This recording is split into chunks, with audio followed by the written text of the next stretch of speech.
शील प्रभुपाद की जय, गुरु गौरांग की जय। तो कल के सत्र में हमने सुना था शील प्रभुपाद जी हमेशा पूरी खाते थे। उन्होंने कभी चपाती नहीं खाया, उनको पूरी अच्छा लगता था। बचपन में भी आधी रात को अपने पिता से कहते थे कि मुझे पूरी खानी है, तो उनके पिता अपनी धर्म पत्नी को जगाकर कहते थे बच्चे को पूरी खानी है, पूरी बनाओ। ना चाहते हुए भी उनकी माँ आधी रात को पूरी बनाती थी। लेकिन एक नौकर आया, उसने प्रभुपाद जी जब छोटे थे तो उनको बहलाया फुसलाया, मैं बहुत अच्छा चपाती बनाता हूँ, खा के देखो। चपाती जब खाया तो उनको अच्छा लगा, तब से प्रभुपाद जी ने चपाती खाना शुरू किया। उसके पश्चात हमने सुना था पालिका माता जी ने शुद्धकीर्ति बहू को एक जूसर दिया था। उनका भारत में स्वास्थ्य ठीक नहीं रह पा रहा था, फलों का सब्जियों का जूस निकाल कर वह पी सकते थे, लेकिन वह जूसर बहुत शोर करता था। तो प्रभुपाद जी उस शोर को जब सुनते थे तो कहते थे क्या अशांति फैला रखी है। तो बाद में प्रभुपाद जी ने शुद्धकीर्ति बहू को कहा अगर इस जूसर से तुम्हारा स्वास्थ्य ठीक होता तो तुम इसका उपयोग करो। अब हम आगे बढ़ेंगे। मैं आपको कुछ करने के लिए बाध्य नहीं कर सकता। 15 नवंबर 1974, इस्कॉन, जुहू बीच, मुंबई, भारत। भारत के इस भ्रमण में परमहंस श्रील प्रभुपाद के सचिव थे और निताई दास उसे संस्कृत संपादक। हमारी तीनों की अच्छी बनती थी। हम तीनों दूसरे दूसरे भक्तों की उस लहर में से थे जिन्होंने 1971 में मंदिर में प्रवेश किया था। जुहू में आवास के समय पालिका दासी श्रील प्रभुपाद का मध्याह्न का प्रसाद बनाती थी। अतः श्रील प्रभुपाद की मालिश करके परमहंस, निताई तथा मैं एक ब्लॉक की दूरी पर तैरने तथा धूप का आनंद लेने के लिए गए। हमारे तीनों में से किसी की सेवा की आवश्यकता न हो, इसलिए हम श्रील प्रभुपाद के अपराह्न की झपकी से उठने से पहले लौट आए। कुछ दिनों में मेरे दोनों गुरु भाइयों ने बीच पर जाना छोड़ दिया क्योंकि उनकी सेवाएं समाप्त नहीं होती थी। यद्यपि मैं जप करता था, एक दिन बीच से लौटने पर परमहंस मेरे पास आए और कहा श्रील प्रभुपाद आपके अकेले बीच पर जाने के लिए नाराज हैं। वे कहते हैं कि वह उससे बात करना चाहते हैं, वे बहुत गुस्से में है। मैं श्रील प्रभुपाद का मध्याह्न के भोजन समाप्त करने तक प्रतीक्षा करता रहा। जब वे अपने बैठने के कमरे में वापस आए, मैं उनके कमरे में गया तथा प्रणाम किया। जैसे मैंने उनके चेहरे की ओर देखा, वे संतुष्ट लग रहे थे। वे मुझसे बिल्कुल भी क्रोधित नहीं लग रहे थे। मैं कुछ घबराया हुआ सा फूट पड़ा। श्रील प्रभुपाद, क्या आप ये पसंद नहीं करते कि मैं मालिश के बाद बीच पर जाऊं? उन्होंने उदासीनता से उत्तर दिया, नहीं, ठीक है। क्या तुम अपने आप जा रहे थे? मैंने कहा, पहले हम तीनों तैराकी के लिए जाते थे, परंतु अब मैं अकेला ही जाता हूं। उन्होंने कहा, ठीक है, बीच पर थोड़ी देर के लिए जाना ठीक है, थोड़ी धूप का आनंद लो और पानी में जाओ, तुम जा सकते हो। मैंने धन्यवाद दिया और कमरे से बाहर आ गया। मैं तुरंत परमहंस स्वामी के पास गया। अभी भी घूरते हुए मैंने अपने प्रिय आध्यात्मिक गुरु के साथ हुई वार्ता का विवरण दिया। अपना सिर हिलाते हुए उन्होंने वास्तविक कहानी कह सुनाई। ऐसी स्थिति असाधारण नहीं थी। मुझे विश्वास है कि श्रील प्रभुपाद ने मेरे बीच पर जाने की शिकायत की होगी। प्रीतिकर बात तो यह थी कि जब मैं अपने प्रश्न के साथ उनके पास पहुंचा तो वे कितने सहिष्णु थे। वे मेरी आसक्ति के अभिप्राय को समझ गए थे और मुझे अपना निर्णय स्वयं लेने की आज्ञा दे दी। मैं प्रसन्नता से बीच समुद्र तट पर जाना छोड़ दिया क्योंकि उन्होंने मुझे बाध्य नहीं किया था। श्रील प्रभुपाद, आप बहुत निपुण हैं। आप प्रायः कहते, तुम लड़के और लड़कियां स्वेच्छा से सेवा कर रहे हो, मैं तुम्हें कुछ करने के लिए बाध्य नहीं कर सकता। आप हमेशा मेरे साथ सम्मान पूर्वक व्यवहार करते, जिससे मुझे बहुत लज्जा होती है। आपकी विनम्रता के कारण मैं इस कामना से अभिभूत था कि आप जो कहो मैं करने को तत्पर रहता। अनुकंपावश आपकी एक इच्छा थी, जप करो और खुश रहो। श्री प्रभुपाद, मैं जब आपका स्मरण करता हूं तो वे आदेश पालन मेरे लिए सरल हो जाते हैं। किसी समय गुरु का जो व्यवहार होता है शिष्य के साथ कुछ और होता है, किसी समय कुछ और होता है।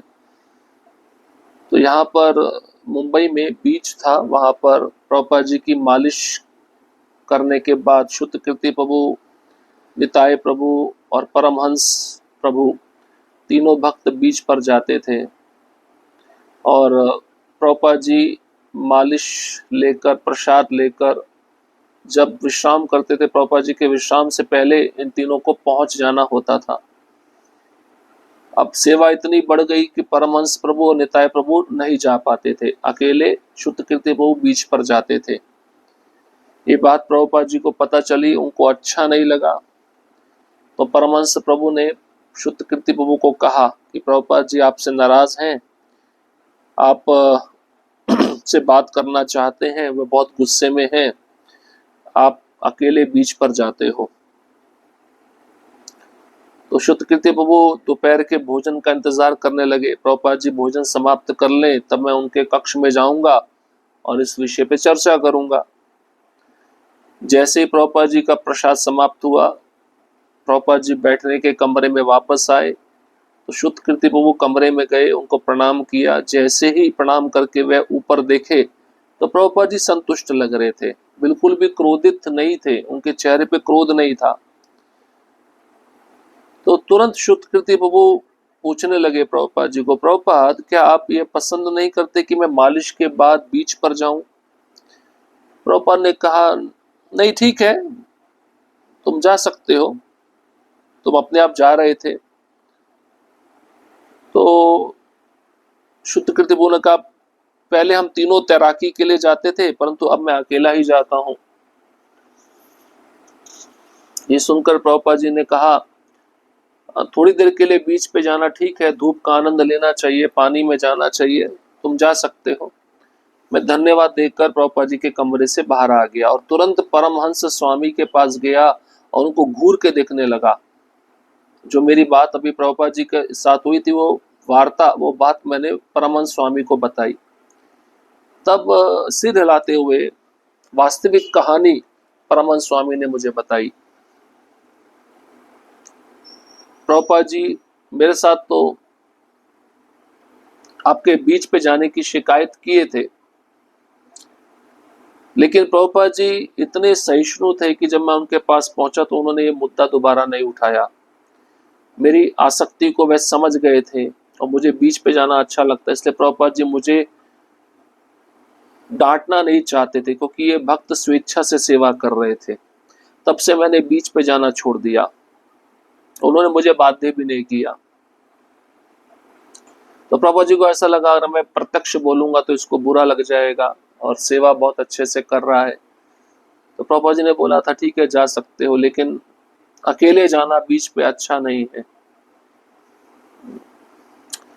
डाब 7 सितंबर 1974, इस्कॉन जुहू बीच, मुंबई, भारत।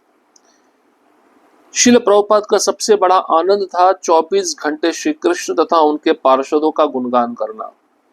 वे कृष्ण भावना दर्शन पर चर्चा करने का प्रत्येक अवसर हृदय में बनाए रखते थे। जब उनकी अपने शरीर की संपोषण की बात आती तो उनके शब्दों का किफायती प्रयोग स्वतः इसके विपरीत होता। श्री प्रभुपाद मध्याह्न के भोजन के पश्चात छोटी सी झपकी लेते। उठने पर कृष्ण कृपा श्री मूर्ति शौच घर जाने के लिए मेरे नियुक्त क्षेत्र से जाते। प्रायः मैं भी विश्राम कर लेता। जैसे ही मैं उनके घसीटते पांव की मधुर ध्वनि सुनता तो मैं उठ जाता और प्रणाम करता। जैसे वहां से जाते तो श्री प्रभुपाद गंभीर आवाज में कहते डाब। ये मेरा नियम था कि रसोई घर में जाना, नारियल खोलना और उसके सुराख में स्ट्रॉ डालकर उस मीठे पानी को उनके डेस्क पर रख देना। यह प्रतिदिन का कार्यक्रम था। हर बार जब मैं डाब शब्द सुनता मुझे वही अवसर प्राप्त होता।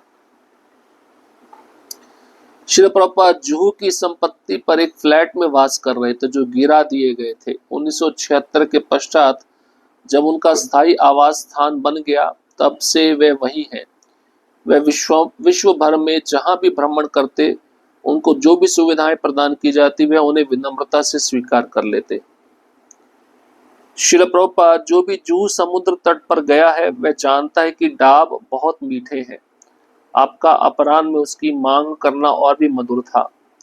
जैसे एक एक वर्ष व्यतीत हो रहा है, यह बड़ी विशिष्ट बात है कि लगता है कि आप हमारे मध्य चल रहे हो। कुछ भक्तों ने कहा है कि जब आप चलते थे ऐसा लगता था कि आपके पांव पृथ्वी को स्पर्श नहीं करते थे। यह प्रशंसनीय बात है कि भ्रमण करते हुए जहां जहां उनके चरण पड़ते वह स्थान पवित्र हो जाते। तो डाब कहते हैं नारियल को। तो प्रभुपाद जी को दोपहर के भोजन के पश्चात जब वह झपकी लेते थे, झपकी लेकर उठ जाते थे, स्नान के लिए करने जाते थे, स्नान करके वापस आते थे तो नारियल का पानी पीते थे। ये प्रभुपाद जी का नियम था।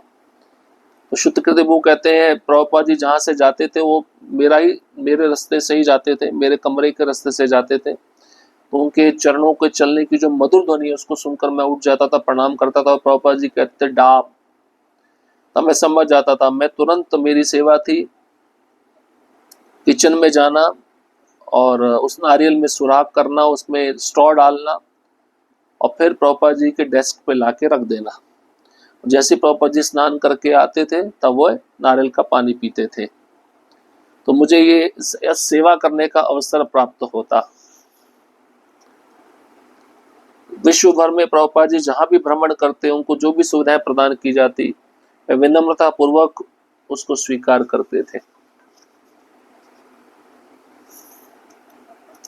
ठीक है, आज यहीं पे समाप्त करते हैं। हरे कृष्णा कृष्णा कृष्णा हरे हरे, हरे राम राम राम हरे हरे। श्रील प्रभुपाद की जय, गुरु गौरांग की जय।